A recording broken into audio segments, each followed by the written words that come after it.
இன்றைக்கி நம்ம இந்த சேனக்கிழங்கு வச்சு நம்ம பொரியல் பண்ண போகிறோம். இது பச்சையாகவே நம்ம பீல் பண்ண போகிறோம். இதுமாரி கத்தியால் நம்ம தீவ போகிறோம். வாங்க எப்படி செய்யலாம்னு பார்க்கலாம்.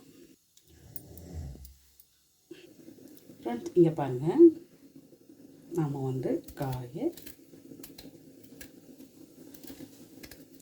இப்படி சீவி எடுத்துக்கலாம். இப்போ சீவும் போதே வந்துடும். அவிச்சிட்டும் எடுத்துக்கலாம். நான் எப்போவுமே தீவி எடுத்துக்குவேன். இப்போ தீவிட்டு எல்லாத்தையும் பார்க்கலாம். இப்போ பாருங்கள் ஃப்ரெண்ட்ஸ், நாம் தோலை சீவி எடுத்துட்டோம். இதை நீளமாக வாக்கில் கட் பண்ணி எடுத்துக்கலாம். பாருங்கள், இது நீளமாக நம்ம கட் பண்ணிக்கிட்டு பாருங்கள். எண்ணெய் காஞ்சிச்சு. நம்ம கடுகு, 2 உளுத்தம்பருப்பு, 2 கடலைப்பருப்பு போட்டுக்கலாம். 2 சீரகம் போட்டுக்கலாம். சும்மா நீளமாக அரிஞ்ச வெங்காயம், கருவேப்பிலையும் நம்ம போட்டு ஆட் பண்ணிக்கலாம். கொஞ்சம் பருப்பு கலர் கொஞ்சம் சேஞ்ச் ஆகட்டும். இப்போ நாம் அரிஞ்ச வெங்காயம், கருவேப்பிலை போட்டுக்கலாம்.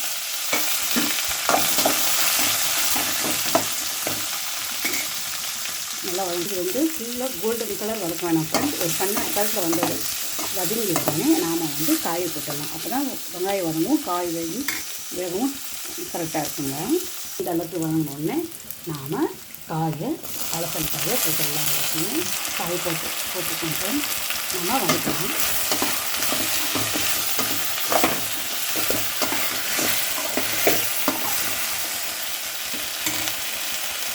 காய் சேர்த்து உப்பு போட்டுக்கலாம். மஞ்சத்தூள் போட்டுட்டு நம்ம எடுத்துக்கலாம்.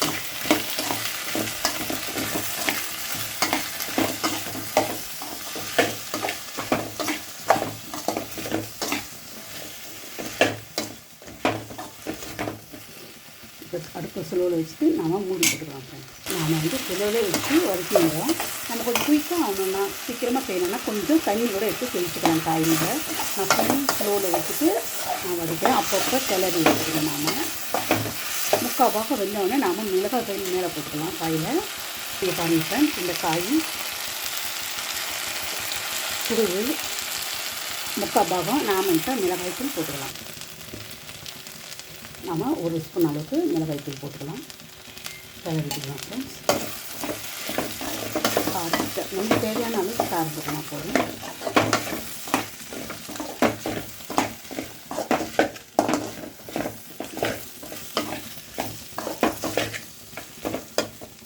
இது சின்ன சைஸாக கூட அரிஞ்சு நம்ம போடலாம் ஃப்ரெண்ட்ஸ். இது வேகட்டுங்க. நம்ம கலரிக்கலாம். காய் வெந்துடுச்சுங்க. ட்ரைனஸ் ஆகிறதுக்கு நான் கொஞ்சம் ஃப்ரை பேனில் போட்டு ஃப்ரை பண்ணிக்கிறேன். காய் இந்த பாத்திரத்தில் மாற்றிக்கிறேன். அப்போ இன்னும் ஃப்ரை பண்ணுறது ஈஸியாக இருக்கும். நான் இதுக்கு தான் ஃபஸ்ட்டு பண்ணலாம்னு நினச்சேங்க. நீங்கள் பாருங்கள், இதில் போட்டுருக்கேன். ஏன்னா இது நல்லா வதங்கும் போது ஃப்ரை பண்ணும்போது நல்லா ஈஸியாக இருக்கும். இந்த மாரி நான்ஸ்டிக் பாத்திரத்தில் இது இருக்கிற மசாலாவையும் கொஞ்சம் நல்லா இது பண்ணி போட்டுக்கலாம். அதில் இதுமாதிரி பேன் உள்ள பாத்திரத்தில் மாற்றி செஞ்சோம்னா கொஞ்சம் சீக்கிரம் நல்லா ஃப்ரை ஆகட்டுங்க.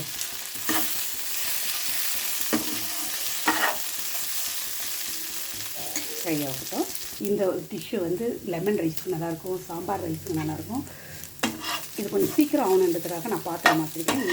குழம்பு கொஞ்சம் சீக்கிரமாக போகிறாங்க வேலைக்கு. அதனால் வேகமாக செய்யுங்க. இன்னும் கூட கொஞ்சம் ஃப்ரை ஆகட்டுங்க. கொஞ்சம் இந்த அளவுக்கு போதும் ஃப்ரெண்ட்ஸ். நம்ம இறக்கிக்கலாம். ஆனால் இன்னமும் நம்ம நல்லாவே ஃப்ரை பண்ணிக்கலாம். ஆனால் இது போதுங்க. நான் இப்போ இந்த ஸ்டேஜில் நான் ஸ்டவ் ஆஃப் பண்ணிக்கிறேன். ஃப்ரெண்ட்ஸ், சேனக்கிழங்கு ரெடி. இந்த பொரியல் ரொம்ப டேஸ்ட்டாக இருக்கும். நீங்களும் ட்ரை பண்ணி பாருங்கள். இந்த ரெசிபி நான் அப்லோட் பண்ணுறேன் ஃப்ரெண்ட்ஸ். வாங்க ஃப்ரெண்ட்ஸ், சாப்பிடலாம்.